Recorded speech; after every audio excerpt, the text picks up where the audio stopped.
بسم اللہ الرحمن الرحیم۔ بہاول نگر سے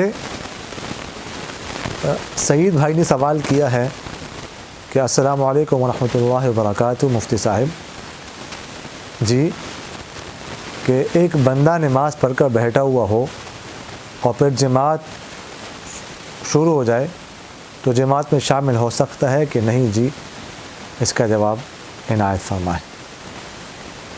دیکھیں، اگر کسی نے فرض نماز پڑھ لی ہو اور اس کے بعد جماعت میں پڑھ لی یا گھر میں یا کہیں اور جگہ پڑھ لی، پھر مسجد آیا یا کسی اور جگہ جماعت ہو رہی ہو اور جماعت میں شامل ہونا چاہتا ہے، تو اب اس کے لیے کیا حکم ہے؟ تو دیکھیے گا، اب فرض نماز تو اس کی ہو چکی ہے، البتہ نفل کی نیت سے وہ شامل ہو سکتا ہے جماعت کی نماز میں۔ تو اگر امام کے پیچھے نماز پڑھتا ہے تو اس کی وہ نفلی نماز شمار ہوگی اور نفل کا ثواب حاصل ہوگا۔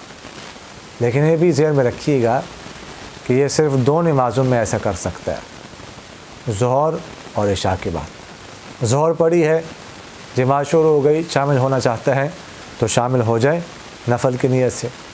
عشاء پڑھی ہے، جماعت شروع ہو گئی، جماعت مل گئی، جماعت میں شامل ہو جائے تو یہ بھی نفل کی نماز شمار ہوگی نفل کی نیت سے۔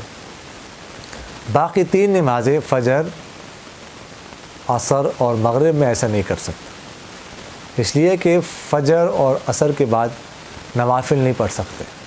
باقی نمازیں قضا نمازیں وغیرہ پڑھ سکتے ہیں، جنازہ پڑھ سکتے ہیں، لیکن نفل نماز نہیں پڑھ سکتے۔ تو چونکہ یہ ان دونوں کے بعد نفل نماز نہیں پڑھ سکتے، اس لیے اگر فجر کی نماز کسی نے پڑھی جماعت اس کو مل جائے تو وہ جماعت کے ساتھ نماز نہیں پڑھ سکتا، اگرچہ نفل کی نیت سے کیوں نہ ہو۔ اسی طرح عصر کی نماز پڑھ لی، اس کے بعد جماعت مل گئی تو شامل نہیں ہو سکتا، اس لیے کہ میں نے آپ سے عرض کیا یہ نفل اس کی ہوگی، اور نفل جو ہوتی نہیں ہے فجر اور عصر کے بعد، اور مغرب کے بعد بھی وہ شامل نہیں ہو سکتا۔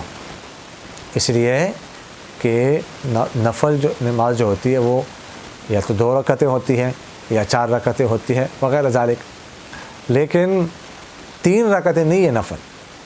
تو یہ تو ظاہر ہے کہ جب اس کے امام کے پیچھے جماعت کے ساتھ شامل ہوگا تو یہ 3 رکعتوں کی نیت کرے گا، اور نفل تو 3 رکعتیں ہے نہیں، تو اس لیے مغرب کے بعد بھی شامل نہیں ہو سکتا۔ تو خلاصہ یہ کہ ظہر اور عشاء کے بعد اگر کسی نے نماز پڑھ لی اور جماعت اس کو مل جائے، جماعت میں شامل ہونا چاہے تو شامل ہو سکتا ہے نفل کی نیت سے، لیکن باقی نمازوں میں نہیں۔